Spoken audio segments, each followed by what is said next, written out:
Greetings and salutations, everybody. Welcome in today for the 58th episode of the Pod Ones podcast. I'm your host, Char J, joined by my co-host, Luke. How's it going, everybody? And Hereth Productions. Hello, everyone. Hope everyone's having a great day so far. We're going to be discussing Season 7, Episodes 5, 6, 7, and 8, which is the Martez Sisters arc or Ahsoka's Walkabout arc. We're going to be diving into a lot of Ahsoka, the Martez Sisters, a hint of Bo-Katan, the Pike Syndicate, and all that good stuff. So, are we ready to bring in our guest for today? Hold on. Char, you always do this. You gotta. You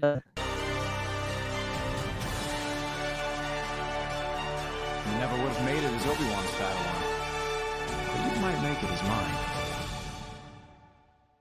And we're back. One of these days, you will get it. Okay, Only well, Luke, and you were kind only of cutting out a little bit, so give me some leeway. Yeah. But anyway, so we have one guest for today's arc, and she is a returner to the Pod Ones podcast, specifically for our Clone Wars rewatch. She was a guest on episode 34, the Night Sisters arc, and she comes back to talk about the Martez Sisters and Ahsoka. Let's bring in Hannah at Discount Bo-Katan. Ooh, hello. How you doing? I'm good. How are you? Good. You excited to talk about today's arc? So excited. It's one of the more looked down on arcs I know. So I'm hoping to bring the Martez sisters some justice. Hell Awesome. yeah. There you go. Hannah, people follow you. Where can we find you on social media? He's kind of cutting out his Wi-Fi. Sorry. Yeah, it took me a second. I was like, I'm trying to decode it. Yeah, you can find me on TikTok at Discount Bo-Katan. And also on Instagram under the same name, or at HM Peterson on Instagram, which is linked through my TikTok if you're having trouble spelling it. Awesome. Cool.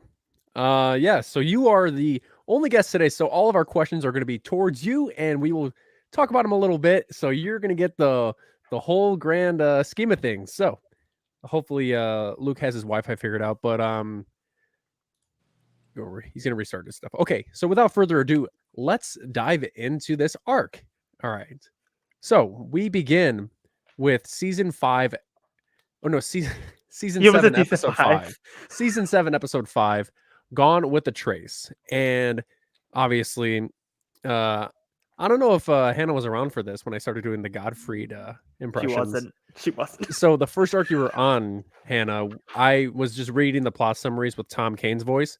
But as of the Zygeria arc and onward, I've been reading them with Gilbert Gottfried's voice. And it gets pretty loud. So the viewers, Hannah, I just want to give you a headphone warning, okay? Gotcha. All right. Season 7, episode 5, Gone with a Trace. Once again, headphone warning. Betrayal! Jedi Padawan Ahsoka Tano was wrongly accused of treason by the Jedi Council and hunted by the Grand Army of the Republic. Believing his apprentice was innocent, Anakin Skywalker discovered the true villain was Ahsoka's close friend, Barriss Offee. Unable to reconcile her relationship with the Jedi Order, Ahsoka decided to walk away from the only life she had ever known. All right, cool. We're back. Wow. Yeah, that's you're gonna get 3 more of those. So hopefully they all end up being good. Hereth is my biggest critic, so Hereth, go ahead and rate that out of 5, and everyone in the chat, go ahead and rate that out of 5. I'll go 3 out of 5. Too much face crunch. I do that all the time. Okay. All right, so we'll dive into this arc. Hopefully Luke is back by then, but I'm going to start off this episode. Okay, so let's dive in. The first episode, Gone with a Trace. The moral is, if there is no path before you, create your own. And this dives deep within everyone. Like if you want to make something of yourself, you open your own doors, you create your own doors, and you make yourself your own way of life. And because there's people that are followers and there's some people that are leaders, and sometimes it's the way that life goes. And with Ahsoka's certain stance in the Clone Wars at this point in time, she is making her own path because she was used to the life that she always lived with the Jedi, and now she's a completely different person at this point. So we're gonna dive in. So we first see Ahsoka going, transitioning through the plot summary. We see Ahsoka on her speeder going through level 1313 on Coruscant, which is, of course, the lower levels. Which the lower you go, the worse the crime gets. And her speeder starts to break down. Her repulsor blows, and she lands on the docking platform where Trace and Rafa Martez are. So Trace is working on her ship, which later on in the arc is called I believe it's the Silver Angel. Yeah, the Silver Angel. And she goes to Ahsoka and says, "Yeah, that bike's trash. You need to fix this, but it's going to cost you because everything down here costs money." And there's a criminal, a crime boss named Pintu, who confronts Trace because her sister Rafa is very into the business side of all of their schemes, and she owes Pintu a lot of money. So Pintu's thugs go and attack Trace, but at the same time, Ahsoka owes her money. So Ahsoka's just sitting out and just waiting. And then when Trace needs her help, Trace is like, "Yeah, you can help." And then Ahsoka just plows right through them. And it's so funny looking at how much she has retained as a Jedi, but at the same time, her personality has changed too. And Hannah, I want to ask you, after the events of season 5, where Ahsoka leaves the Jedi Order, how do you look at the galaxy as a whole different? How do you look at the galaxy differently as a citizen of the Republic instead of a Jedi? Yeah, I mean, I think that's what's so special about this arc in particular is that we've stepped away from the Jedi and we're sort of seeing it through the eyes of the disenfranchised in Coruscant. And I think that seeing Ahsoka adapt to that life is really revealing about, like, you know, what the Jedi do and don't understand about the civilians, what the civilians do and don't understand about the Jedi. I also think the moment that you mentioned about where, you know, Trace says stay out of it, and she's clearly getting her ass handed to her, and Ahsoka just like, you know, standing there watching, not even trying. Like, I guess she's respecting Trace's boundary, but good God, like, what if she was like? I figure so if she was really in dire straits, Ahsoka would have been like, screw it, and intervened regardless. But like the fact that she waits to be tagged in, when she could have just from the beginning made it all go away, is I don't know if that's a brutal Ahsoka moment, or I don't know what that is, but Trace did put up a good fight. She did. She handles herself really well throughout this arc, and it's, you know, it makes sense. It makes sense in the way that Rey being a good fighter makes sense, because when you're alone in a really rough and tumble world, interfacing with these sketchy characters on the regular, you're gonna pick up some things. So I think that was like, you know, it's nice that the sisters can handle themselves. It's just that Ahsoka has an unnatural level of ability.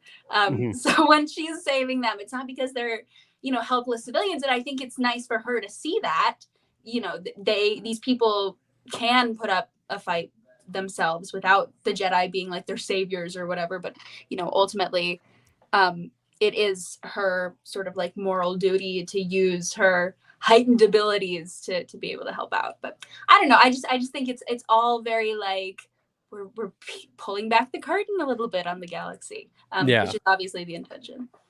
Yeah, and I agree, because I think we started seeing the seeds of it around season 5 during the Ahsoka on the Run arc, with like people like going up to the Jedi Temple and like starting riots and that kind of stuff, and we already kind of like get little like seeds of it in like outside media in the Clone Wars, but like this is, I feel like, the first time in seasons like 7 we really see what the normal ordinary citizens of the Republic, of like what they're doing during this time period. Because for the most part, again, later on in the arc, we see like how Trace and Rafa look at the Jedi Order, and I feel like that's kind of starting, you're kind of seeing that little transition to Revenge of the Sith, with how Palpatine's starting to scheme around and making the Jedi look to be evil. So you're kind of like already kind of seeing the little puzzle pieces start to get locked into place with that. And like the war itself is already convincing people that the Jedi are not what everyone looks at them as. And you see this with the riots that were going on outside the temple with Sindralig and Anakin talking, and there's people with signs marching, and Yeah, I mean, it was already like self-sabotage at that point, but it just made it easier for Palpatine to sway the acceptance of the Jedi. So knowing that Trace and Rafa have past traumas with the Jedi makes Ahsoka's presence even more interesting going on throughout this arc. Yeah. And There's also, to interject really quickly, that this makes me think of a passage from one of the recent comics. I think it was in the Crimson Reign run, but it was this character called the Archivist who studies like the history of force wielders, and she was talking about how, you know, Palpatine gradually erased Jedi from the collective memory, and it was like there's this quote, and I wish I could remember it exactly, but it's something like, as much as the people, you know, loved and looked up to the Jedi, on some level they hated them, because it's difficult to look at people who have become their absolute best selves because it reminds you that you haven't, which makes it so much easier to turn like the world at large against the Jedi. And I think also, you know, I think, you know, Trace and Rafa, as we find out later in the episode, have a level of much more legitimate beef with the Jedi. But I think there's some, you know, atmosphere of resentment just in general, for it's like, who are these people who, you know, have reached nirvana and get superpowers because of it, you know? yeah, I know exactly what you mean. And I like how you bring up that point from Crimson Reign, that there's a lot of good stuff in Crimson Reign. If you haven't read Crimson Reign, go ahead and read that. And yeah, so we continue with what happens with this arc. So after Trace and Ahsoka take care of Pintu and his thugs, we go and we meet Rafa. And Rafa is in charge of this laundromat to kind of hide up her schemes. And because it's kind of like Breaking Bad, how Gus Fring has a laundromat and everything underwards is where all the business takes place. But we meet Rafa, and Trey says, "Yeah, I was attacked by Pintu. Are you going to pay him back?" And Rafa says, "Yeah, we got a job. I got a job that could be good for all of us." And Trey says, "Is it legitimate, or is this just some casual job?" Because it seems to me that Trace has a past of Rafa not getting any lucrative work. And so, and then we see them progress, and the group getting closer, but also at the same time spreading apart because of Ahsoka. Because Rafa and Ahsoka have a little bit of have some tension throughout this entire arc, and she doesn't even know that she's a Jedi yet at this point. And like throughout the episode, we see Rafa continue to fall into her own problems and doubt Ahsoka. Do you think Rafa distrusts everyone because of the tragic loss of her parents? I mean, yeah, that's gotta, you know, mess you up pretty hard, especially when you know, I don't know how young they were when this happened. It's how many years ago? So It was Zero the in Hutt is breaking out of jail. Is that the Clone Wars movie, or that's not? Season- No, That's the end of it season was one. end of season 1, and then it was the So, like, Senate hostage crisis. So like 3-ish, Yeah. 3-4 years ago. I think that she probably wasn't. She's probably what, 14 then when it happened. I'd say. Because I think she's like a year or two older than Ahsoka, from what I gather, just like looking at them all together. So I guess it's not like she totally grew up from scratch, you know, not having anyone. She knew what it was like to have a trusting, loving home, and then she had it taken away from her at an age where you're already kind of like coming into your own as a person, you know, building like what is eventually going to become your worldview. You know, early high school is a very formative time for a person to like develop their personal philosophical beliefs or whatever. Mhm. So yeah, I mean, I think the timing is really like kind of a major factor when this inherently traumatic thing happened to her. It was just at the absolute worst possible time for her personal development. So yeah, I think that especially as a teenage girl fighting for herself suddenly alone, she's very quickly going to develop pretty intense trust issues. And I think Trace being a little bit younger and having like an older figure in the picture in Rafa, maybe didn't develop them quite so intensely, because she wasn't the one who was fighting for their collective survival quite as Mhm. hard. Yeah, I see what you mean. And with Ahsoka understanding what has happened with Trace and Rafa with the loss of their parents, and that that the Jedi don't really care, that they don't show any uh sympathy for people that are victims on their on the capital of the galaxy. And it's just sad to hear, because we just see those two, because we see one is the talkative business person, then we see one as the hands-on mechanical sister.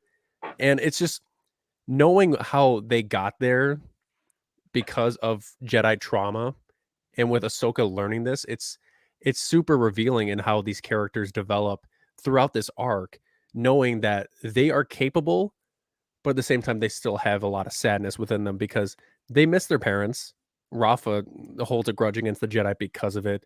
Um, and Trace is still upset about it too. And that's it for the first episode. Is Luke gonna come back, or Or no, I can take 2.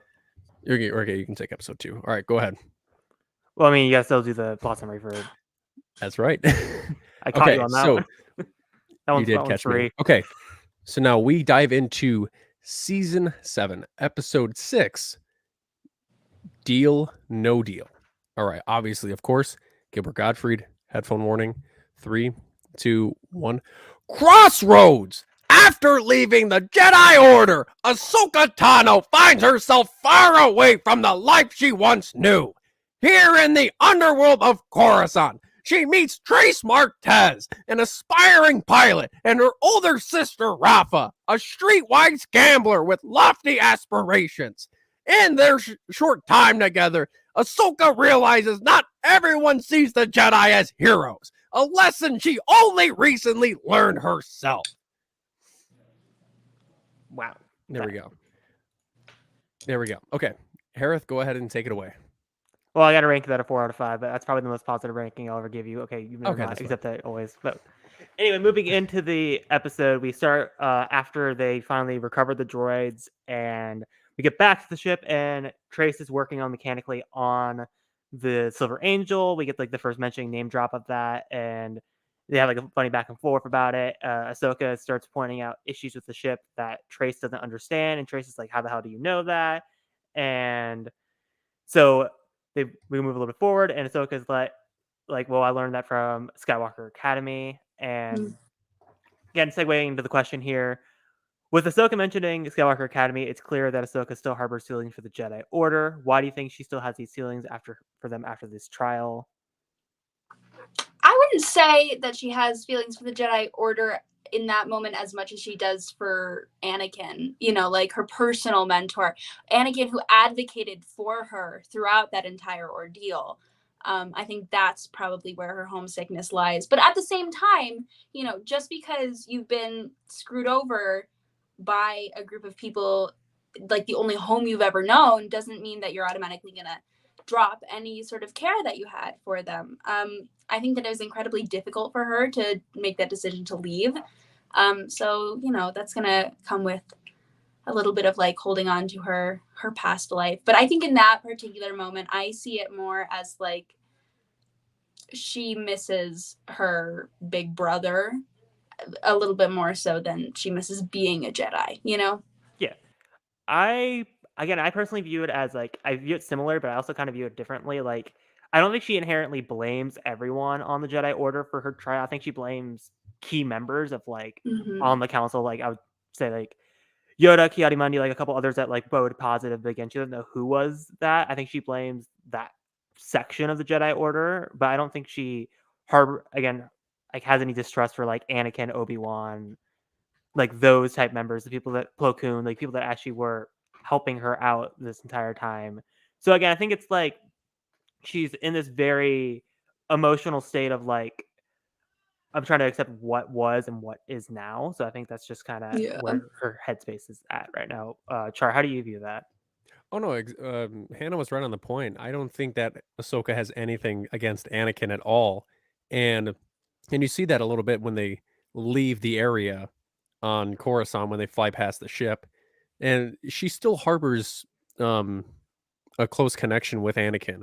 I think it's just the Jedi Council, the Jedi Order, except for Anakin, obviously.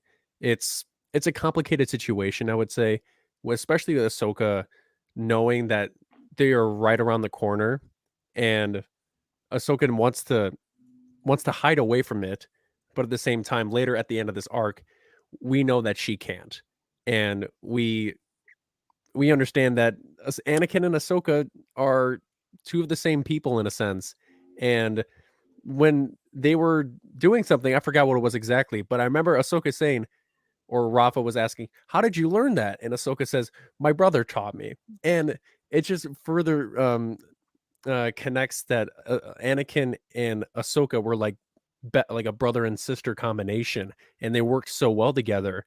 And when you see Anakin when she flies by in the ship, and you see the very Return of the Jedi-esque moment where Ahsoka's like, "I sense him. He's right there," and Anakin's like, "Oh, I miss her, but in due time, we'll see her again." So that was my thoughts. No, like that whole section of like you said, like when them are going up past the Republic lane, and you get again, like you mentioned, the Return of the Jedi as scene, like that's probably honestly one of the most emotional scenes in this arc, because you just see what is happening, and Anakin's so self-aware of what's going on. He's like, no, I'm gonna let her go. Like what happens, I'm just gonna let her do her own thing. It's just so beautiful. Mm-hmm. Yeah, Hereth, go ahead and continue. Yeah. So again, Trace, Rafa like goes up to Trace, kind of fast forwarding back a little bit because you mentioned that. She's like, "Hey, we got a mission. We had a pilot, we backed out," and then she's like, "But Trace, you can come along with." And like Ahsoka's like, "Okay, this is really weird. This is a really weird dynamic, but I'm gonna kind of just make sure everything kind of goes okay. I'm gonna like tag along anyway." Rafa pulls Ahsoka aside, like, "What's your angle here?" And Ahsoka's like, "Angle? Like, what do you mean by angle?" And Rafa's just like being, just kind of like how she is. She has like that cynical worldview of like people are only like one way. They're looking to get like angles and like rewards out of everything, even though Ahsoka in reality is just doing what she thinks is best by helping them. And so they take off Republic Lane incident. Anakin shoots off into hyperspace, and they arrive on Kessel, and they land down next to royalty, and they have this whole meeting about getting spice. And it's, again, Rafa's being very vague of what's going on, and Ahsoka's learning everything as fast as possible. You get Trace mentioning that she flies a pilot 2 different times, and she was going to mention it a 3rd time, and then they're like, "Yeah, you're a good pilot." And Oh no, she was talking about her ship. yeah, she was she's like flexing her ship. she's like, "I got a great ship. I got a great ship." And we're like, "We get it, Trace." She's so excited. Like, she really, you can smell how young she is in every segment of this scene where she's like standing up and getting excited. And it's She's like jumping up and down. She's like, I got a ship. And everyone's like, "Oh, okay." She's like a 5-year-old kid that just wants to be admired. She was like, "I did a good thing. Say thank you." Look at my toy. This is a nice toy. It's nice and Mhm. shiny. Compliment me. And then God. they just don't acknowledge her. But I mean, hey, I like the excitement from Trace, and I love how her and Rafa are so different in some aspects. And that's one of them. And again, like once more, we go a little bit forward. They finally get the spice on their ship, and then they fly over from the next part of Kessel, which is all like a forest type planet, over to what we see in Solo with The like Acadese Maelstrom. the Academy some like slave area, and then like they fly overhead, and Trace is like, "Wait, those are droids," and Ahsoka's like, "Those aren't droids," and then we see like a good like nice zoom in, and Rafa's in denial of like, there's no way the Republic would let this stand. And I just find that whole part to just be so interesting, because I think it's a very nice callback to Zygeria with what's like how Ahsoka has already dealt with what it's like being underneath the thumb of a slave. So like the fact that she was able to recognize that interest initially, I thought this was just to be interesting. Hannah, what's your kind of thoughts on that whole scene? Yeah, I mean, they have this little commentary on like, no, the Republic wouldn't let that happen, right? And it just makes you think about how time after time after time after time after time there is slavery in Star Wars, and nobody is doing anything about it. And it's like no one's interested in doing anything about it. I don't even know in Book of Boba Fett if he like does an Emancipation Proclamation. Like, there's still enslave people on Tatooine, right? Even after he's like doing all of his good stuff. It's like they keep sweeping that under the rug pretty hard. And like, how much longer can you get away with that? Yeah. And in moments like this when they bring it up, it's like, yeah, say that, Rafa, say that. Like, I don't know. It's something that bugs me a lot about Star Wars. Same with the droids and their servitude. And like how we've had moments of droids being like, we should have liberation for droids, but it's almost like played for laughs a lot of the time, like with L3. Mhm. And it's just like, I don't know. It's this weird thing that they feel like they keep having to nod at. Like, yeah, here are these enslaved people on Castle mining the spice. Yeah, here are these enslaved Wookiees on Castle later on mining the spice. Let's help these individual people. Let's free these individual enslaved people. But never address like the institution of slavery, even when we're in the period of time where obviously the Republic is corrupt, and this is evidence of its corruption, that it's not really doing what needs to be done to help the people who need help because it's so caught up on its own self-invented war. But at the same time, like, when are we gonna stop that? Yeah. And well, at that time, slavery in Star Wars was a big thing, and Kessel is right in the heart of Hutt space. So I mean, Mhm. I feel like it would be hard to change that even if you did speak out about it. And with Kessel being in the mix, it was so cool seeing another side of Kessel, because we were so used to the side of Kessel where it's the solo side, where it was very foggy, very it was very different from what we saw there. It was very tropical, foresty, um, a lavish lifestyle. And then when you go to see the Pikes and where everyone goes to on in Solo, it's a completely different feel. And I just think that bringing in Kessel, and then once they get their spice shipment and then head out to Obadiah, I think it was a very interesting conversation between the three and then the king. So yeah.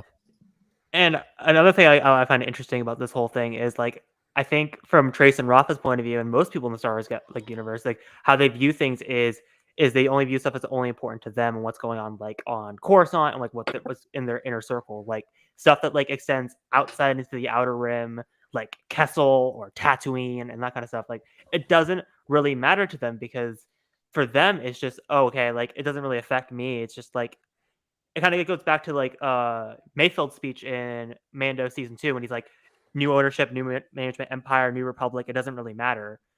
And I think that's just so interesting that Star Wars just keeps adding these different layers of like, hey, this is a problem, but for most people, it doesn't affect them because they only care about what's in their inner circle. So I thought that was an interesting note to add on top of this whole conversation with like the Republic and how they view everything and like how the people of the Republic view anything. Because that's, again, I think that's an overarching theme in this arc of like how the normal citizens of the galaxy affected by these changes and like huge events. And also I want to add the level of, it kind of goes to like what we see in Siege of Mandalore, where it's like it's outside of the Republic's jurisdiction. Like they only care about stuff like with the Separatists and them. Like the neutral systems just don't matter. Mm-hmm. Yeah, specifically Mandalore. Specifically Mandalore, and then like even like down to like the crime syndicates don't even really matter to them that much outside of like when they come into Coruscant and like the bigger realms of areas. Yeah, I mean, because Mandalore has that contract with the Republic for neutrality, and yeah, I mean, yeah, that's a big theme with the Clone Wars in general is neutrality. So, with when you brought up the Mandalorian scene with on Morak, where they don't see us as like a incoming power. They just see us as people taking over their land. So yeah, I like how you made the connection between the two. Go ahead. Yeah. Keep going. So again, moving a little bit more forward, they load the spice back on and they go into space, and then we get this whole morality debate between Rafa, Trace, and Ahsoka. Rafa is like, let's just continue with the deal, get this over with, get our credits, get out. Ahsoka is like, this is spice. I know what it does to the people. It will harm people. This is bad because they're going to use this for non-ethical means. And so Ahsoka's like, we should get out of here, turn this spice into medical, and give it to people in line and who are on the fighting battles. Rafa's like, no, let's continue. And Trace is just freaking out because, again, it's just a huge argument. She's never been in this type of situation before. And she folds under peer pressure and just drops the spice. No one was peer pressuring her to do that. She just panicked. She was just like, oh, am I going to handle this? Oh my God, we're selling to a crime lord. Ah! I can make excuses for almost everything that people say that like Trace and Rafa do that's like annoying or not right or whatever. But God, what a decision that was. That's like when the first time she said nobody is taking my ship, I was just like, oh my God, it's this scene. Oh Jesus Christ. Like Yeah, it's not about the ship. I know her ship is everything to her, and she like irrationally she heard the words they might take your ship and like did not rationally process anything about what was being said except for those words. And like I get it, if that's the most important thing in your world, which it is for her, then you're gonna be ultra defensive when it comes to like protecting your ship. But Jesus Christ. Yeah. I love how Rafa has to point out to Trace, like, out of all the decisions you've ever made, this was the worst one. It was like that's the audience speaking towards Trace. That wow, why did you have to dump that? It just extends out the arc. Well, I thought that was Ahsoka because I thought Ahsoka says that. Like she's like, and then Rafa makes another comment, and Ahsoka's like, "Why are we actually agreeing for once? This is weird." No, and Ahsoka was like, "I don't like it, but I agree with her." And then Trace was like, "What?" And also after that, like right before that or something. Trace is like, well, Ahsoka, you just said this is gonna ruin people's lives, so let's jettison it. And she's like, well, that was really more of an ethical debate. It's like, oh my God, Ahsoka, like you cannot be circling back now. She is too brave for politics. And no, I just when we were rewatching the arc, we all just took a moment and just sighed really hard when we saw her dump the spice. And like, why? And we know how harsh the Pikes can be when they don't get a shipment. And we've seen this plenty of times. We've seen this in Solo. We saw this last season. We know what happens when you don't do good business with crime syndicates. It does not end well. But Trace is young and naive, and she doesn't know these things, and she doesn't really understand who the Pikes are and what the deal is. And I feel like though, what is she, 14, 15? I feel like at 15 you should probably maybe have a little bit more critical thinking skill than that. Young and naive, just like the Queen of Naboo. And I believe is that the end of the episode? No.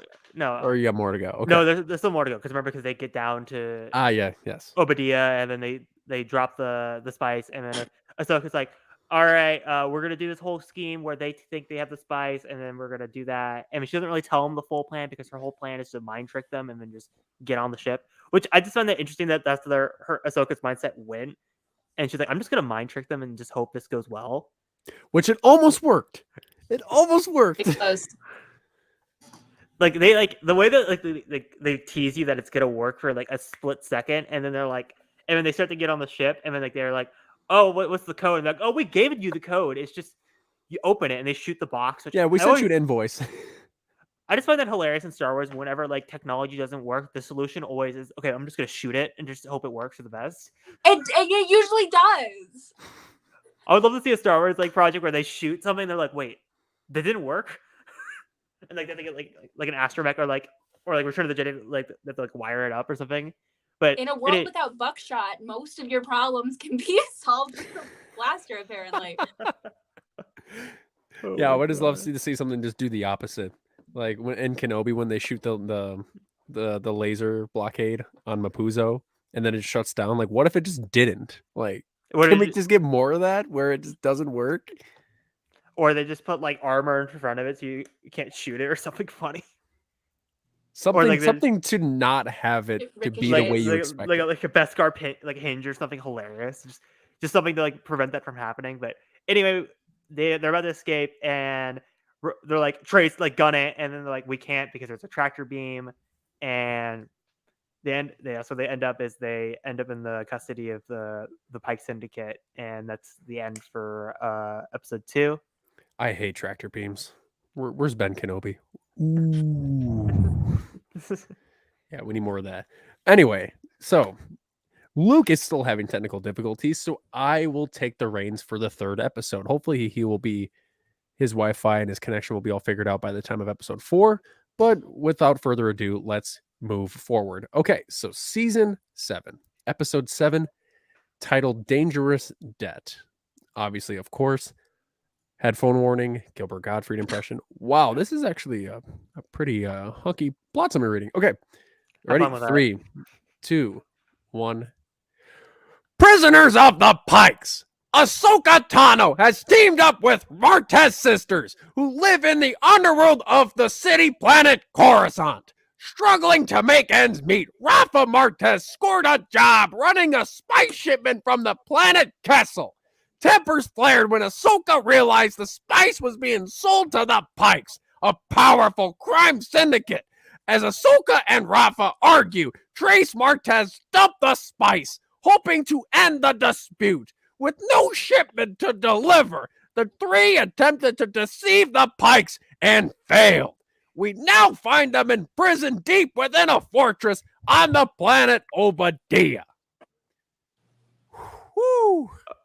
That was a lengthy one. I'm shocked your voice isn't shot. Honestly, at this point, like, how do you? Because the Son of Dathomir episode's out, so I can talk about the Godfrey. Like, I remember doing that because you weren't there, and like my voice was just shot for the rest of the episode. Like, how the hell do you just? I don't know. Hey, when you scream too many times, it starts to Just blend You together. just break something. It's You break building the jam. building repetition. You know, it's like when you scream that much, you get used to it at some point. But I mean, hey, if you're at a concert that you really like, my voice is the same. But anyways, let's dive into the 7th episode of this season, aka the 3rd episode of this arc, which is Dangerous Debt. The moral of this episode, of course, is who you were does not have to define who you are. And obviously, that just means that the past doesn't define you. You grow and you change and you move forward. So we start this episode with them being locked up on Obadiah, and then Trace and Rafa have like this plan on trying to escape, and they're arguing and they're trying to talk their things out. And Ahsoka's in the back, just extremely calm, collected. She does not have a worry in the world. And then when we see Trace and Rafa, when they first, because they escape like 3 different occasions, Trace and Rafa have an us versus everyone mentality due to their family being accidentally killed during the Hutt escape. If it were any other Jedi other than Luminara, as she mentioned, it was a green alien lady who told her, "May the Force be with you," and that was it. Do you think their outlook on the Jedi would have changed if it was someone else? No, I don't think so, because I don't think that's Luminara's fault. Here's why. Here's my dissertation on this. Luminara, honestly, she did, it was going to come at a very populated landing platform. She blew it into what she thought was going to be like a wall. It wasn't. There was collateral damage. Grand scheme of things, 2 people died as opposed to like maybe 50. And then she, the way that she handles it is she doesn't know how to really handle that. She offers like her sympathies. She's like, "I'm sorry, I did what needed to be done." I don't even think she says "I'm sorry," which is like, not great. But, she said, I had to make a choice, but don't worry, the Force will be with you. And then she fucks off. Okay. Yeah. Not a great look. But here's, oh, sorry, am I allowed to swear? I don't know. No, you go. Oh, go Okay, ahead. I mean, great. it doesn't matter. Not the greatest look, I'll admit. However, she really made the only choice that was available in that option. The follow through was not great, but the Republic / Jedi Order should have a system in place to support victims of the collateral damage of the war that is currently going on. It is not Luminara's individual responsibility as the person who happened to be flying the ship that, she did everything she could to save 50 plus people, to personally be like, "I am going to fund your life from now on." Jedi don't really carry credits, I don't think. There needed to have been a systemic approach to this kind of thing, because I know that they're not the only people with this story. It's like those skits you see on TikTok of like Avengers insurance. There needs to be something, or like the Department of Damage Control or whatever. Like the Tony Stark cleanup foundation for when I go berserker. I don't know. There needs to be something in place, and there's not. So I think that the system failed Trace and Rafa, not Luminara individually. I get it. She could have been more empathetic. She kind of dipped and was like, I'm and then left. But yeah, I mean, Jedi aren't really supposed to show emotion like that. That's the thing. I mean, I know Ahsoka does, and I know that they're capable of it because Ahsoka is very good at comforting people when they've, had loss. I know that, she's there and she's trying to help people through it when something bad happens, like several times throughout the series. I can't think of. I feel like she really feels that loss when like Steela dies. So I know that it's possible, but maybe Luminara is just not that much of an emotional person. The thing is, though, the reason that they had a bad life is not because Luminara didn't say, I'm so sorry. The reason they had a bad life is because they lost their parents in the war, like as collateral damage. In, honestly, a trolley problem type of situation, except she didn't even know that she was pulling the lever to someone else on the track. Like, it's not really something that you can add to the list of grr, I hate Luminara. Yeah, and this is one of the moments that people pinpoint about Luminara hate, because before this, people hate Luminara, but this just added on to it. But they don't like the Martez sisters either, so why are they being like, you heard the Martez sisters, grr, I don't like you. When you don't care if the Martez sisters live or die. Oh my god. Yeah, I feel like that there's a lot of instances where Luminara gets hate, and this is one of the pinnacle moments. I don't think she deserves it most of the time. Granted, I haven't been doing like I haven't rewatched most of her episodes. I know that there was a time where she was like willing to let her Padawans die because. But that's the thing you're supposed to do, though. That's what I don't understand about that moment. That's too. the Jedi She's in the right. She just follows it too well, I think, and so she, has really had it instilled more effectively in her than most that she can't be attached, so she doesn't get attached. Contrast that with Anakin, who obviously has problems following the Jedi code from day one. Yeah, she's gonna look like an asshole because she's like his foil in that episode. So like, yeah, intentionally, but she's not doing anything inherently evil because she really is just trying to follow the rules of the institution that maybe they made the rules poorly, but she's being a rule follower, and she's not like being a rule follower in kind of like a genocidal kind of way. Yeah, like it could be so much worse, Yeah, and then if you are a big Anakin fan, you kind of hate everyone of the Jedi that goes by the book, because they're essentially the reason why Anakin has these predicaments of his allegiance to the Jedi. So like Ki-Adi-Mundi, Luminara, you have Mace Windu, some points, but as of the last arc that we covered, Mace Windu and Anakin did have somewhat of an okay relationship. But there are times where Luminara does feel like she doesn't care, but that's what the Jedi are kind of supposed to do, because they're not supposed to show any sadness or I wouldn't say sadness. It's more just not let the attachments control what they do. She doesn't let let's make sure absolutely no one dies guide her decisions as much as as a Jedi, you're really supposed to do everything that you can to minimize casualties and save as much life as possible. But and she does do that, but it's at certain instances she is willing to admit that she has lost someone, whereas Anakin will, as we very clearly see in Revenge of the Sith, do all kinds of bullshit if he thinks that it's going to save someone that he personally cares about. He'll slaughter an entire village of Tuskens just because maybe one or two of them are responsible for his mother's death.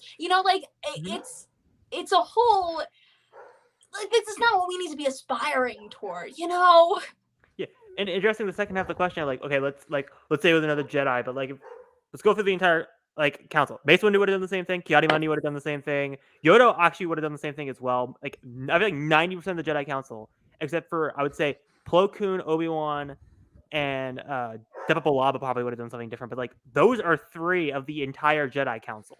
I mean, still though, she thought she was driving it into a wall. She didn't really realize that, like, you know, there was a lot Right. going on behind that wall, and like they were actively evacuating. So, you know, like, would Obi-Wan Kenobi have definitely done something different and not run it, like the ship as conveniently and quickly away from the busy platform as he could have?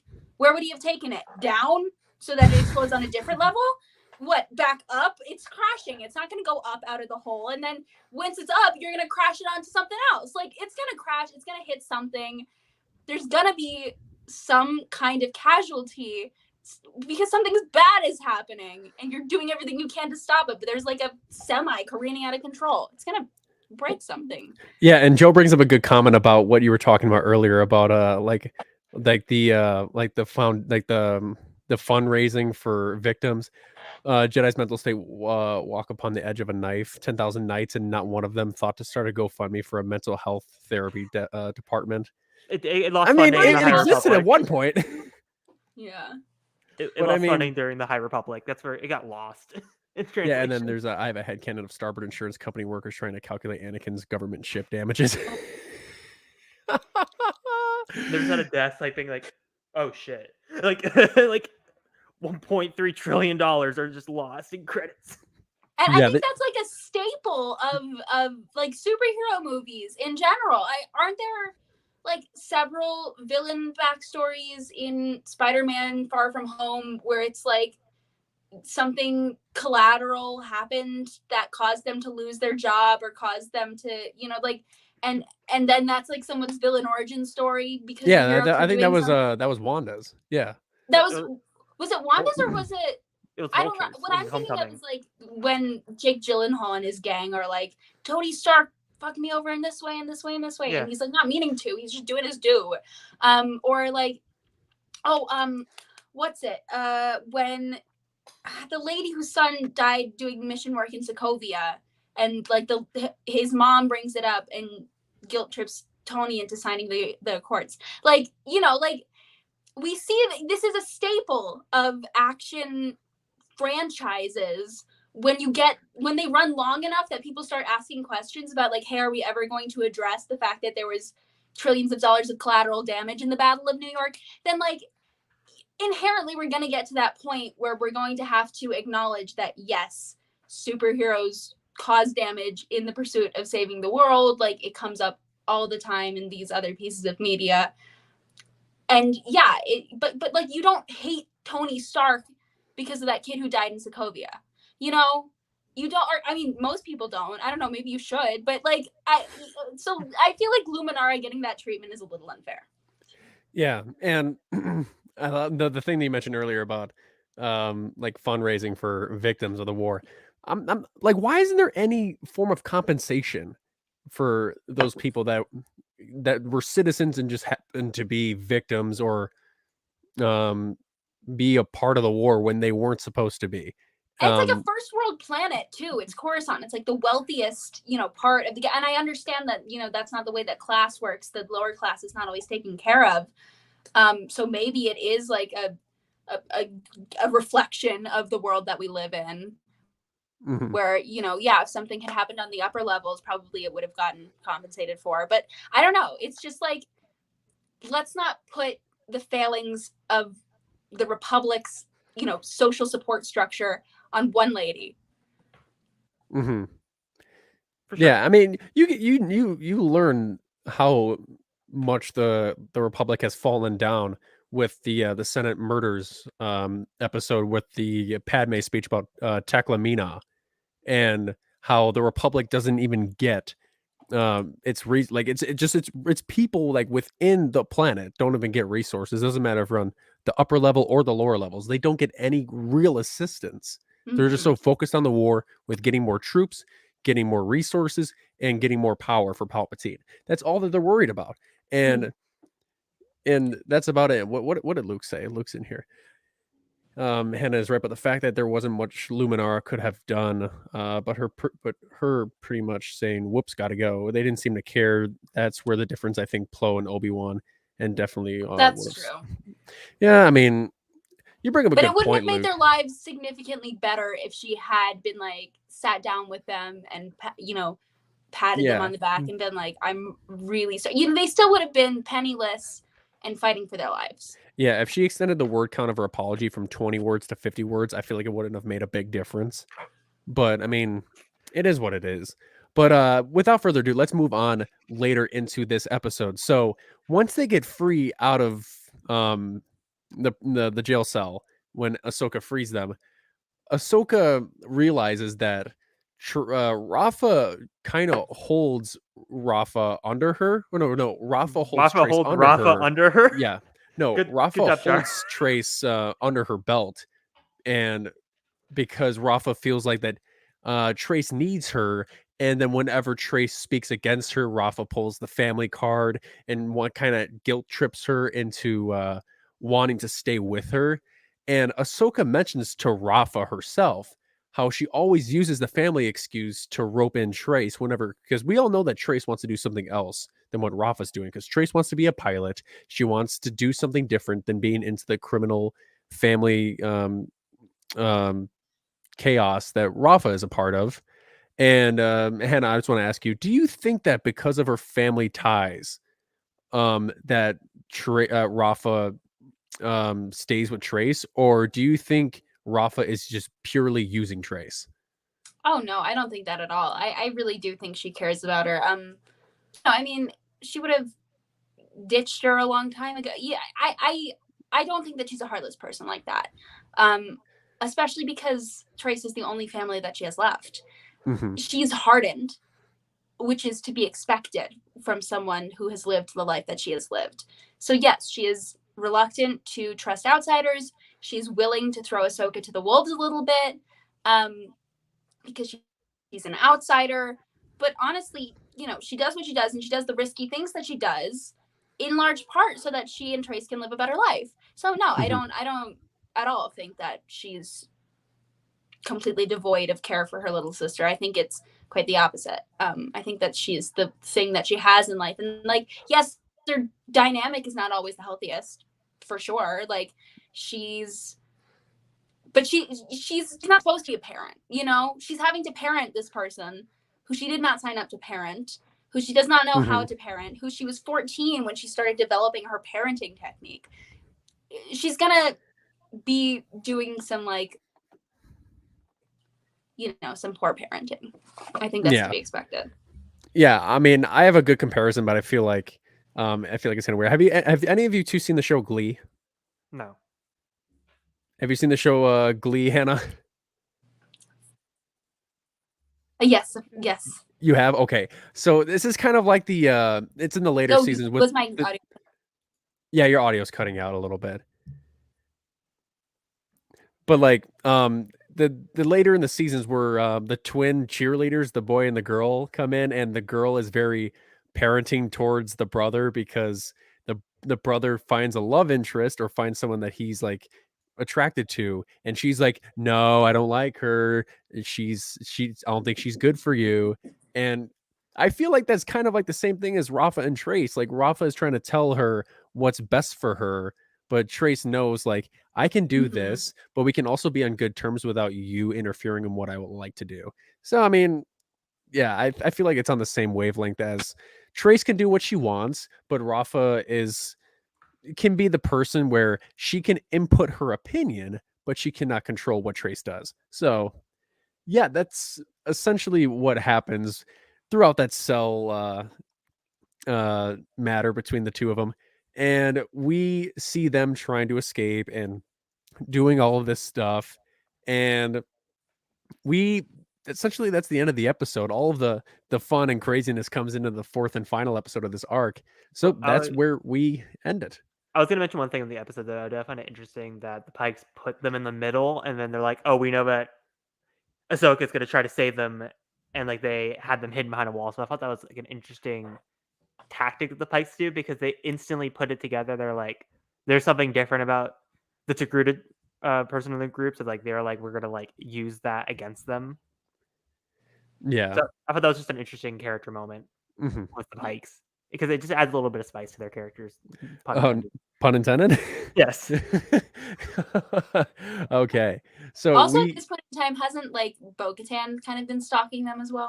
Oh yeah, yes. that which is the funniest part about this entire arc is they're on Obadiah, they're trying to figure out what's going on, but they're just not doing anything. They're just like, Yeah, huh, they're standing from afar, afar. watching all of the chaos unfold, and They're like, I'm just curious, like, what was she doing before this? How did she get to Obadiah? Because I know that she has like something to do with like the Shadow Collective and everything, but like, She said something about like, does Ahsoka being here, like, does that jeopardize our mission? They've got some shady business happening for sure, and I think that they are under the assumption that like Jedi is gonna put a stop to it, no matter what it is. But I mean, whatever. She does shady stuff. We know this. Like, she's up there mingling with unsavory characters. Exactly. They're hanging out at at this. they have their hoods up, just chilling. I love how they're just like, we're just gonna let them. She's just gonna do her thing. She'll just complete our mission for us. We don't even have to do anything. It's very nice. Yeah, and then that's where the episode ends, and I'm excited to cover this episode because there's a lot of crap that goes down, and I'm excited to talk about it. All right, so we dive into the final episode of this arc, season 7, episode 8, Together Again. And wow, the plot summary is even longer than the last one we read. But let's do this. I have to say something before the summary. What? There's only 2 more left for the entire show. Better fucking enjoy it. Wait, what do you mean there's 2 left? Oh, I forgot. Yeah, because they don't have the traditional. They stopped doing it for Siege of Mandalore at the end because there's only one for Siege of Mandalore. You really need to put your back into these next 2, just so you're aware. You're just like, all right, lock and load, baby. I know, yeah. Let's do this. Let's read. Okay, so season 7, episode 8, Together Again. And wait, Hereth. After this, do I only have one more? Mm-hmm. Wow, I've been doing this for about maybe about 20 episodes straight. Mm-hmm. All right. Once again, headphone warning. 3, 2, 1. Prisoners in peril! Former Jedi apprentice Ahsoka Tano befriended 2 sisters, Trace and Rafa Marquez, who grew up in the underworld of Coruscant. After listening that the sisters blame the Jedi Knights for the death of their parents, Ahsoka must decide if she's willing to reveal her Jedi past and use her skills to aid in their escape. Fearing her new friends will feel betrayed by this revelation, Ahsoka is left with a difficult choice. That was good. Okay. Luke coming in to say that is good. Okay. Yeah, Luke, your camera is a little off, but you do sound good and you do sound clear. So, Do Luke, are you coming in to cover the 4th episode? I can. Just let Yes! me know. Just let me know if I start to cut out. Okay. I just Alright. imagine the Spotify listeners are just like, what the fuck is going on? Because our YouTube listeners get it. Just join Pretty in without much. context. I'm so confused, Char. Hey. All right. So Yeah. with the confusion, as of the Zygeria arc, this was about 3 or 4 months ago, I started doing Gilbert Gottfried plot summary readings instead of my usual Tom Kane voice because I started getting crap that my Tom Kane voice was crap. So I started to do something else, and you started doing other voice impressions, and Gilbert Gottfried stuck. So that's where we go. I feel like you should bring back Tom Kane for the last one, though. Should I? No, the You're bit. just floating it. You see, The bit. It's just the bit. It's just the fact that he goes all in and does it is. You see, Hannah, they don't like my Tom Kane voice. It's not don't like the Tom Kane. It's because it is so funny, and it works. Joe said Char could also Godfrey scream the episode titles for CG. The Phantom Apprentice. Oh, you know what? I That's even. Oh, you know what? That's gonna be it for Rebels. You do Godfrey. He's just gonna say the titles in Godfrey. Oh, St. Pat, is Luke back? Yeah, Different he's video. back. He's kind of back. He's having a lot of connection issues, and he's cutting out But every you once guys in a can while. still hear me, right? Yes, Yeah. we can hear you. I would Yeah. probably put your camera just All for right. As But, long as audio you at this can hear me, point. that's fine. Luke, I got the plot summary done. Good job. Go Proud ahead and of you. take Proud of you. episode 4. Well, basically, the moral is you can change who you are. You can't run for yourself. This is basically episode. The long and short of it, it's her, it's Ahsoka, letting them know who she is, which is a big step throughout this entire arc because it's like she's trying. She's been away from the Jedi for so long. She's trying to become just like the regular Republic citizen. And then she meets these two. They have that issue with Luminara, and she doesn't know how they're going to take it. And this episode's huge because we get the connection of Maul and of the Mandalore and how it fits into the rest of the series. Rafa states that she thinks Ahsoka embodies what the Jedi should be. How does this reflect Rafa's black and white view of the Jedi? I mean, honestly, I think that her view of the Jedi was all black. And just because she had the one encounter that she had with the Jedi ended with her parents dying and her not really getting what she felt like was an appropriate amount of like sympathy or compensation because of it. And you can't really blame her for that one. That's the only time she's ever interacted with the Jedi. Whereas Ahsoka, her interaction has not been like exclusively positive. They've had their debates and stuff, but ultimately she's at the point where she knows that like Ahsoka is actually a good person and she's willing to like put her neck on the line for the other two. Whereas the opposite of that was not necessarily true, or like the reverse. Rafa was willing to let Ahsoka die so that they can get away or whatever. But I think that it's really interesting that it's just two like interactions she's ever had with a Jedi, and she has to kind of like reckon her long-standing negative view of the Jedi with this one very like positive one that she's just had. So I can imagine that going forward she's going to be maybe a little bit more optimistic for the Jedi, just in time for them to all die though. Oof. Yeah, because like one of the things I was saying throughout our entire like watch of this arc while we were writing the questions for it, I'm like, this arc feels like it could easily fit into after the Clone Wars with the rise of the Empire, because like Ahsoka has the luxury of like going through all of this, being a Republic citizen, quite literally right before Revenge of the Sith.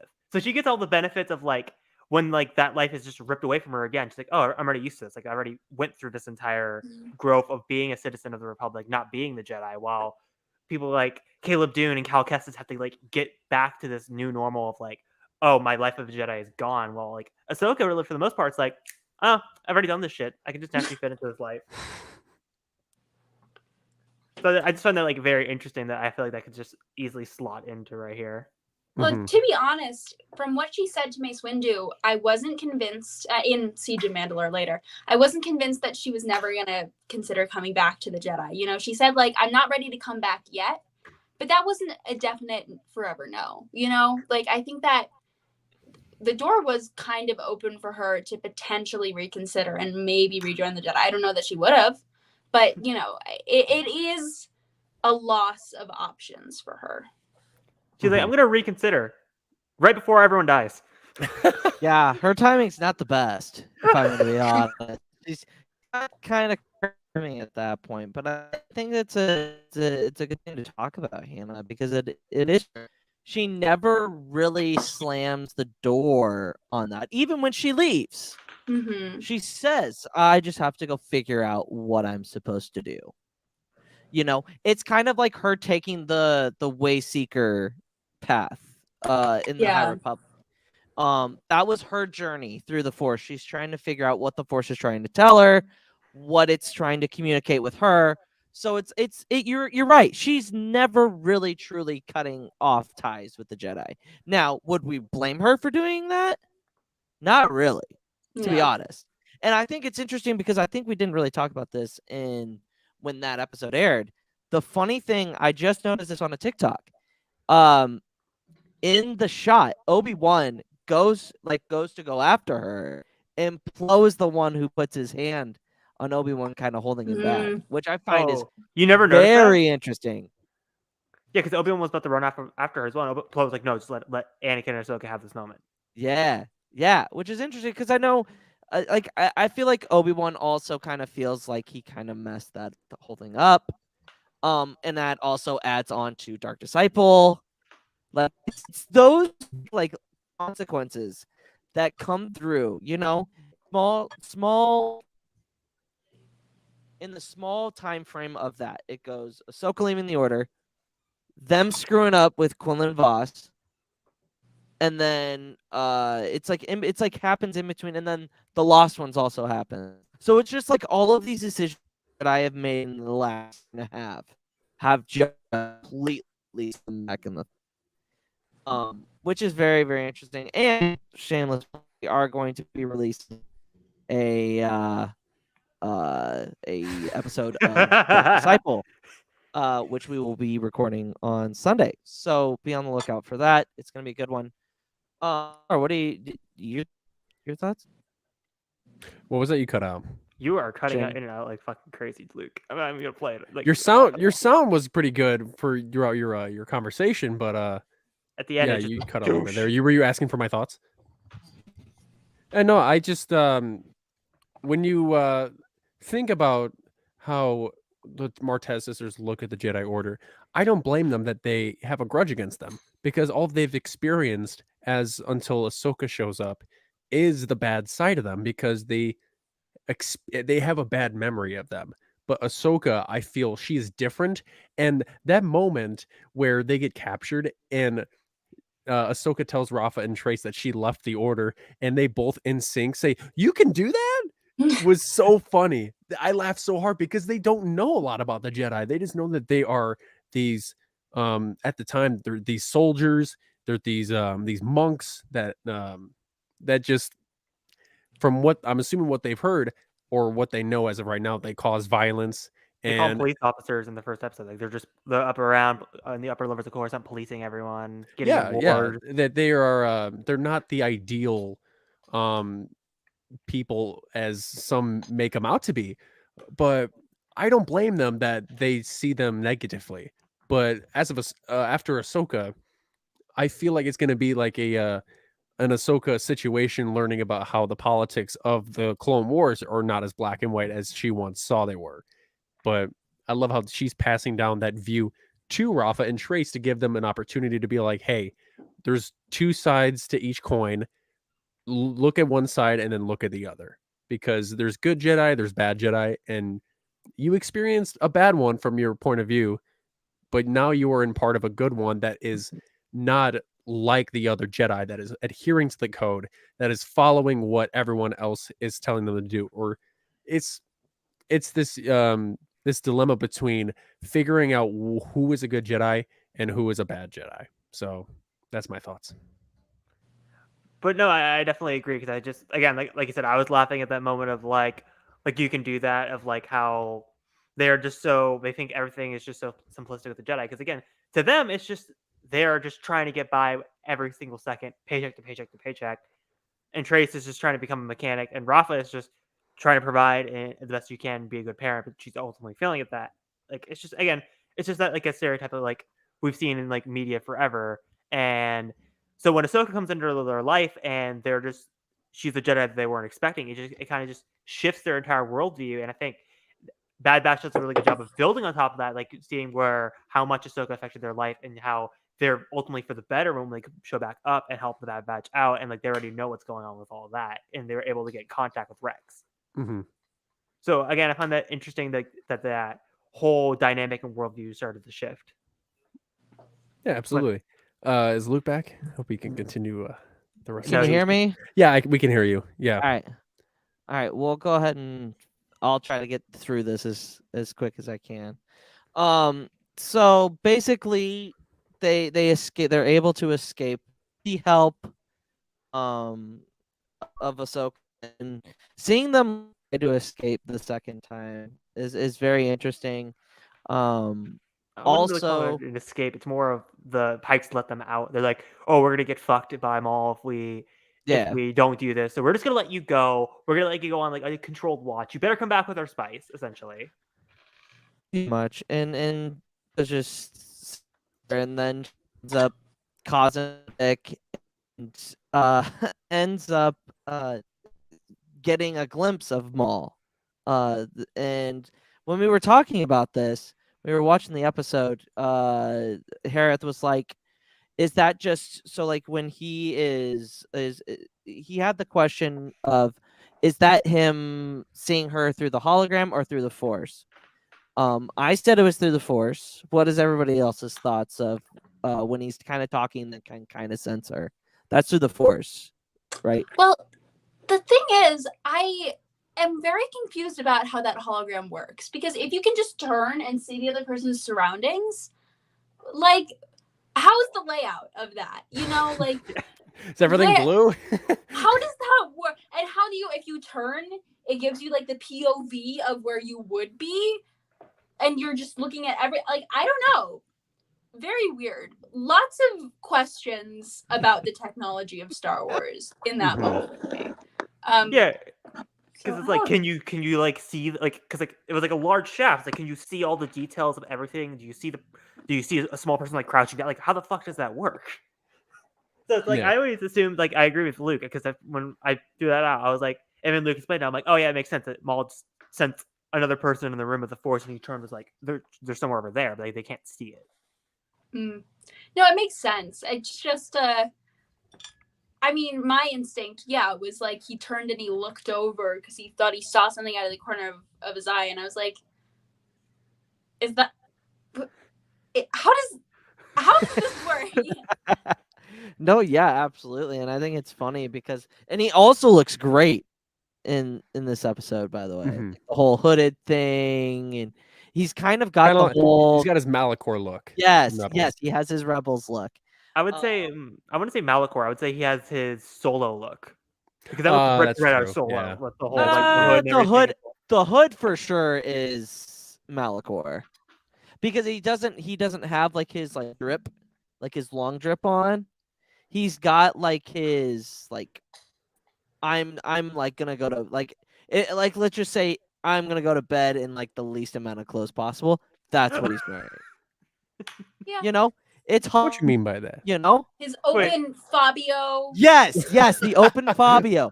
Absolutely, he's showing the Fabio off. That's what it is. You know. But like, it's just that people want to say that this is filler, and I hate it. I hate the way people say that this episode and like I hate the word filler used in media in that Oh, we drives me know nuts. you hate filler. Oh, I absolutely hate it because it does drive the plot. This drives the plot. It tells us, it gives us backstory on what Ahsoka's doing at this time, and it is important for her to end up. This is how she runs into Bo, and that's how we get into the Siege of Mandalore. Like I that's wouldn't how. even say just Bo. Like, this arc, I will argue with people to the end time, because people were like, oh, it should have been this unfinished arc. It should have been this unfinished arc. No, it had to be this arc, because they needed to tell a Rex story and then an Ahsoka story. Rex story was very essential because he needed to learn what was going on with the people of the Republic and like the trauma behind the war. Ahsoka needed to learn the citizens of the Republic and the trauma behind the war. You don't get the scene of Ahsoka and Obi-Wan arguing if you don't get this arc. This arc is insanely essential for Ahsoka's character, for where we see her in Siege of Mandalore. So people saying you could just skip it is BS, because they only got 12 episodes. They only had 12 episodes. It's blame Disney for that part, because they were like, okay, you only get 12. If there was a full, let's say it was a full 22 season like the other seasons, yeah, you can get probably Crystal Crisis on Utapau. Oh, I would have loved that. I think probably that's one of the most underrated. Like even with the scene with him and with Anakin and Obi-Wan just talking on the plains of Utapau, that would have been amazing to see in animation, like full Correct. animation. Agreed, but that it's not essential for Siege of Mandalore. No, it's not. Bad Batch and Ahsoka's Walkabout are the arcs that matter for Siege of Mandalore. No, you're Son of absolutely right. Dathomir would have mattered as well, but again, they only had 12 episodes, so you can't make Son of Dathomir 2 episodes. Yeah, Hannah, let's just say that Luke has a decent past of dealing with someone that has said the word filler in a negative aspect, and Luke went on a tangent of a lot of anger. And Was it related to some show called Obi-Wan Kenobi? yes, yes, someone called the I believe the 4th episode filler, and he got very, very angry about it. The one where they recreate A New Hope. So the No, entire yeah. the entire plot of A New Hope is filler. It's like, oh, why didn't they know? Why didn't they look under the thing? I'm like, it's a fucking kid show. Are you shitting me? The Empire is notorious for having shitty fucking security. Are you kidding me? Are we really going to name a goddamn show like this? Stop it. Just fucking go away and enjoy it. Just get the hell away. Let people enjoy what they want to enjoy and get the fuck out of here. Get out of here. Nobody wants you. Get. That's all I got to say on that. I apologize. That was very rude. No apology, That's no all apology. No, you're But good.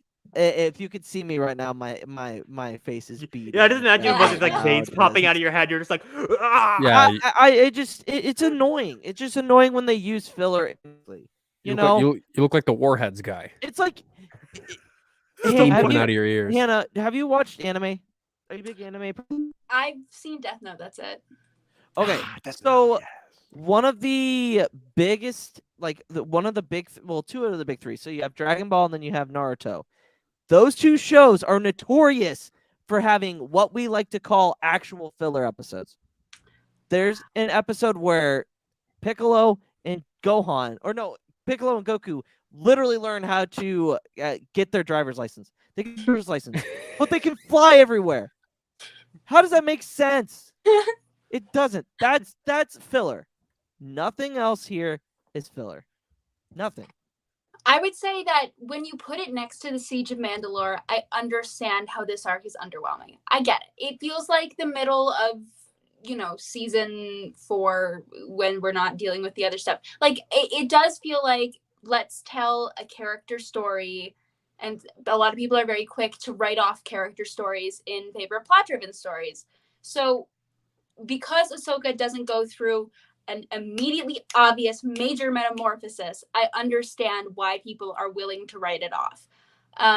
However, I think that it's more important for us as the viewer to see that side of the Star Wars universe, especially under the Republic, because we've seen the gritty whatever, like post-Republic, but I think it's important for the world building to demonstrate how ordinary people move through this world and how it screws them, and how like they're really suffering, and it's not like the perfect just republic that we're intended to believe that it is.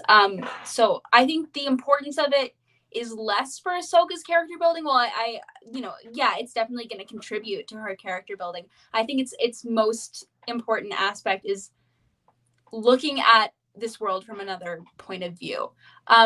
So again, it's not as jam-packed with action, and like its events do not have major immediate consequences like rippling out onto the rest of the world of Star Wars, but it does set up like the Siege of Mandalore, which nobody is going to argue is a bad arc. I hope it does set up.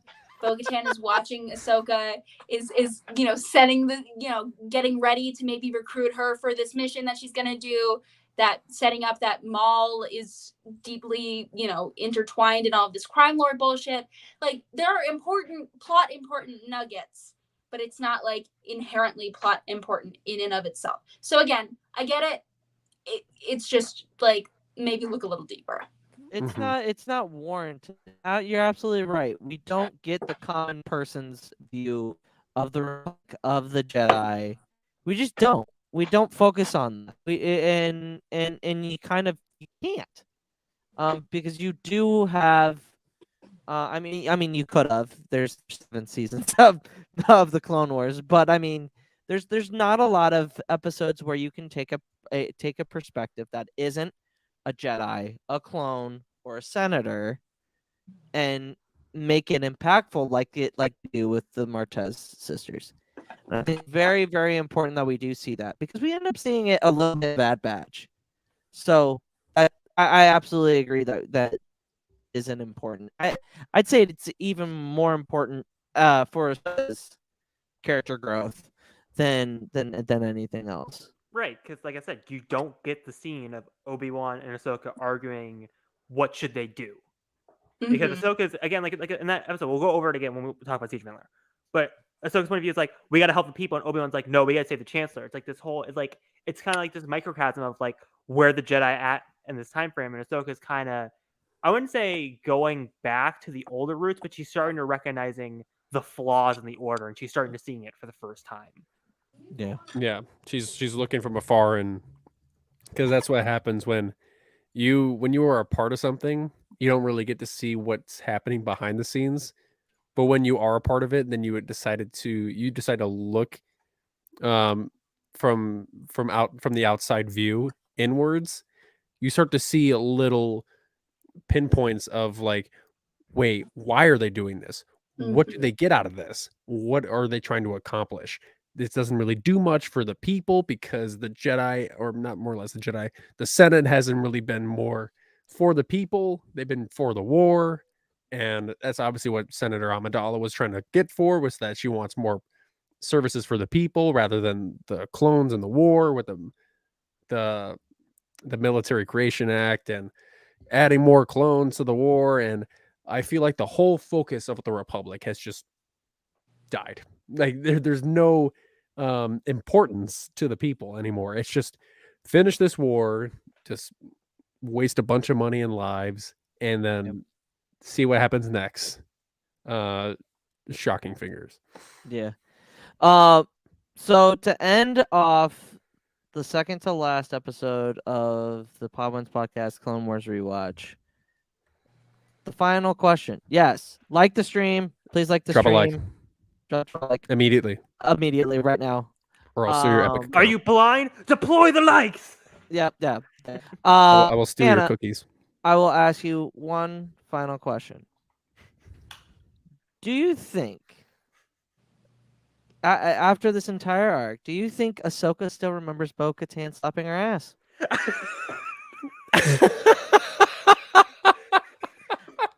Ahsoka never forgets. And here's how I know it, is because the second she sees Bo-Katan, she goes, oh shit. Yes. She's like, nope, no touching on my ass. Nope, not that, bitch. Trying to get back to the Martez. Nope. Oh, social distance. She's like, get back. Illegal touching. Mandalore. You are not Lux Bonteri. Get the hell out of here.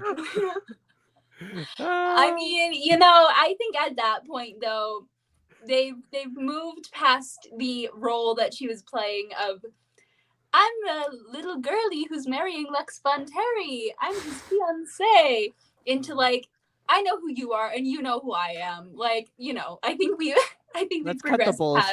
past. Yeah, we've cut the bullshit a little. Oh man. But that is gonna be it for this episode. Char, it's your segment. Oh, hey, that's me. All right. This is obviously my 3 interesting facts segment. 3 interesting facts about a certain Clone Wars arc that you didn't know about until now. Part 41, the Martez arc edition. Fact 1, a comedian's voice acting. Does Pintu's voice sound familiar? That's because he's voiced by Star Wars Resistance and Saturday Night Live alum Bobby Moynihan. Fact 2, once a concept, now a reality. The Ithorian that Trace frees on Obadiah is based on original Kenner action figure design. Many other Kenner-inspired background aliens can be spotted throughout this arc. Fact 3, a little bit of deja vu. This isn't the first time Ahsoka has tangled with a rogue load lifter droid on the streets of Coruscant. The Star Wars Forces of Destiny episode The Padawan Path features a younger Padawan Ahsoka in a similar situation. And there you have it. Those are the 3 interesting facts about the Martez arc. See, Forces of Destiny does matter sometimes. Yeah. No, it matters. It matters just as much as the Siege of Mandalore. And Resistance. And it, why it showed, why it's so important is because it girls that they can also grow up to be these badass women, to be a badass woman, no matter what you do. I was gonna say, well, episode wise, it shows that Ahsoka knows that Anakin and Padme are fucking. But anyway. Oh well, that too. Oh! And not in a speeder, baby. Oh, brotherhood. Hey, When I found out that Bobby Moynihan was playing Pin 2, I was like, wait, what? That's my favorite SNL member ever. Bobby Moynihan is so Bobby funny. Moynihan is funny. I would agree. I remember when he was doing the SNL Star Wars thing, the auditions, when he was Yes. trying to be George Lucas. He's like, "You will give me a Coke Zero. Yeah, You will give me a Coke Zero. I find your lack of Zero. Coke Zero disturbing." Star Wars. Yeah. I was like Bobby Moynihan, and he was pretending to be Danny DeVito as BB-8 in that one. I love Bobby Moynihan. He's But- great, and honestly, now that I know that, underutilized in that episode. Well, he's got a whole. He's in Resistance. What is he in Resistance? He Um, is. I He's the rat-looking thing in the shop. Is he Flix or Orca? He's because Orca's the Flix is or the Orca? He plays Orca. Yeah, he plays. Orca. Yeah. Okay. Yeah, I just looked it up. Okay.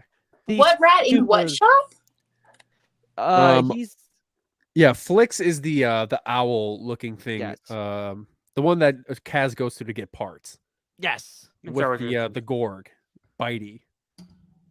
There's the owl one that's Flix, and then there's like this pig rat mix whose name is Orca. Yeah, it wasn't. And that's very who nice Bobby to call Moynihan him a voices. rat. Yeah. There we go. Yeah. Let me do a quick Google, get a visual on this, and I may know. But well, Time that's to gonna rank the be episode. it. Oh yeah, ranking the episode. Sorry, Yeah, I've good been job, gone Luke. for a week. Good job I've been remembering gone- how I've- you start your own podcast. I've how you been- run I it. mean, Yeah, he I've- was absent for like 80% of it, so I don't really blame him. That's classic Luke. true. It's classic Anakin Skywalker energy of just coming in, try to save the battle when everything's already done. Hey, I figured out why I didn't realize what you were talking about. It's Star Wars Resistance, not Rebels. Yes. have you not- If you said Resistance, I heard Rebels, so that might be on me. no, you're good. You're good. Hannah, would you rate this arc? Ooh, okay. I would rank it. I don't want to. I would rank it Padawan. I think that it's got some really interesting aspects, and it's an important look into the world itself. Maybe Padawan on the verge of graduating to Jedi Knight. That's fair. I think that it's not one of the essential episodes of this show. However, it is absolutely not without merit. And you know what? Actually, no, I'm going to say Jedi Knight because of how cinematic it is. Actually, yeah, I'll say Jedi Knight because of, like, you see, any more Ahsoka is great. Any more, like, female-led episodes is great. And also, there are so many shots that are just beautiful. When they're running, like, out of the prison and the, like, explosions that are rainbow are happening behind them, beautiful. The, like, all of the art of when they're, like, landing on Kessel, really pretty. Like, the shot where she's standing on that landing platform and a ship is rising in front of her and then she looks up, stunning, Oscar-worthy cinematography. So you know what? For the visuals and in combination with the other merits that it has, I will give it a low-ranking Jedi Knight. That's fair. So it did graduate to Jedi Knight. It Excellent. did. It did over the course of my sentence. I said it would. Hereth? I was actually gonna go with Hannah originally. Hannah explaining how it went. I was like gonna be like, okay, Padawan, and then when she started explaining it, I'm like, yeah, Jedi Knight. I kind of agree. It's on the lower echelons. Like, it's weird because I can't wait till because aren't we doing like a final Clone Wars episode after Siege of Mandalore? It's like where we're just going through everything, being like, oh, here's our final like. I think we'll do a last hurrah. I feel like we should do Um, by season. I mean, What do you mean by We do not episode ranking, but we do season rankings. No, but I still want to see the graph of where everything landed. Like I want to see like a tier maker, like where everything. all I the am arcs not were. doing that. Is a I lot could of do that. work. I All like right, tier. all I right, like tier okay, list. okay, Hereth, okay, after this or okay. sometime, we're Sure. gonna do a tier Okay. list. Okay, there you No, go. we know. Will the tier lists are what people say and what is the total of every arc. So we go back and listen to what everyone's ranking is, Oh, and then okay. we make Well, mine. I don't know about that one. That's a lot of work. I But can we do it. have collectively We have collectively 8. know which ones are 9. youngling, Do we know Padawan, 9? Jedi Knight, Jedi Master, Grandmaster. we? We kept track of how many we have of Grandmaster. So I feel But like did we keep track of Yeah. everything else? We kept track of the Grandmaster. No, I mean, I feel like that's too much work. That's very analytical. Just like, well, that's how a pretty many Hey, hold on, hold Padawans, on. how Time many out, Jedi time out, Masters time out, were time out. said? This sounds like a perfect job for Hereth, though. More work. Woo! Did you just sign up for that? Hereth, You did. you just put Yeah. yourself in a position of success. Won't you look Yeah, at that? this is- Char, what is your ranking? I would give this a Jedi Knight. It's borderline Jedi Knight, I would say. It accomplishes who Trace and Rafa Martez are. It accomplishes who Ahsoka is after she leaves the Jedi Order and what her life is like. And it just shows like how that she hasn't abandoned the way of the Jedi yet. Because when she leaves before Rebels, everyone was like, wait, is she going to continue her life as a Jedi? But then when Rebels comes, you see that she is still following the Force and she is still one with the Force. And when we get to Clone Wars season 7, you see that she still retained all of that information and the training that Anakin taught her, Yoda taught her, Obi-Wan taught her. Every Jedi that has ever guided her, Plo Koon, everyone that has guided her, she's still retained. But she also understands that she is looking at the Jedi Order as a whole and understanding that they have massive flaws and that I can be the one that's the outcast from the rest of them because she knows that there are huge problems. And even though Anakin is a different Jedi, Ahsoka is just like him, but she sees the actual problems. Because if Anakin followed the same way Ahsoka did, a lot of things would have been different in Star Wars. But I love how this episode accomplished setting up Ahsoka for Siege of Mandalore and everything for the remainder of Star Wars from this moment forward. So, Jedi Knight. I'm gonna say Jedi Knight too. I would like to thank Hannah for coming on. Yeah, thank you. Having me. We appreciate you coming on. Where can the good people follow you on the social medias? I am on TikTok at Discount Bo-Katan. I am at HM Peterson, HMPEDERSON, or Discount Bo-Katan on Instagram. And I'm Discount Bo-Katan on YouTube as well. We have the remnants of an old podcast on there, and I haven't made anything else. But if you want to watch it, there it is. It sounds like a channel just shoved YouTube Shorts on. I mean, Yeah. hey. There you go. Hereth? You can find me at Hereth Productions on TikTok, Hereth Productions on Instagram, and you can find me here. Charlie Johnson, where can the good people follow you on the social medias? Good people, you can find me on TikTok and Instagram and Twitter at CharCharJ, as spelled right here. And you can find me here at the Podwans Podcast every Thursday night as we cover our Clone Wars rewatch. Next week will be our final episode of our Clone Wars rewatch, which is Siege of Mandalore.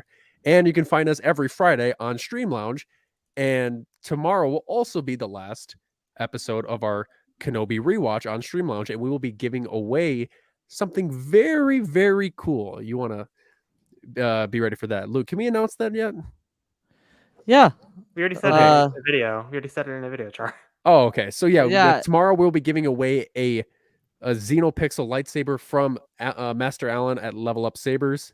So if you want a chance to win a very, very cool lightsaber, go ahead and join our Stream Lounge event tomorrow at 7:30 or no, 7 o'clock Central Standard Time. 7:30. 7:30. Okay. 7:30 Central Standard Time, 8:30 Eastern, 5:30 Pacific. And it's only open to people that have watched almost. I think there's a gamey one that we kind of decided like, okay, if you've missed one, you're fine. But Yeah, like, if you've missed one, then told me to take them out of the running. So if somebody gets lucky, we might change the rules. Who knows? We'll Yeah, just Luke, I feel like that well- we should change it up. yeah. That's I feel like if we're being a bit selective, then to be determined. Yeah, to be determined. You can follow us at the Pod Ones Podcast on TikTok, the Pod Ones Pod on Instagram, and Pod Ones Podcast on Twitter. We are also branching out to different franchises now. We will be doing a watch along, and we will also be posting our reactions to House of Dragon. Is going to be live on Monday. I'm excited Come for watch that. with us on Scener. It's going to be me, Char, and Alanis, not a Kyber, all watching, losing our freaking minds about the Targaryens and watching The shit blow Iron up. Throne. Well, it's not. I mean, it's still about the Iron Throne, but it's not really. But it's gonna be awesome. You see it And in the then- trailer. And then also, we will be doing reactions, and also watch-alongs to The Rings of Power, coming up in 2 weeks as well. So if you'd like to join us for that, we'd be more than welcome for you guys to come follow us there. But that's gonna be it. On to the next one. Flying for life. We are all the Republic. And may the force be with you. Always. Always. See you guys.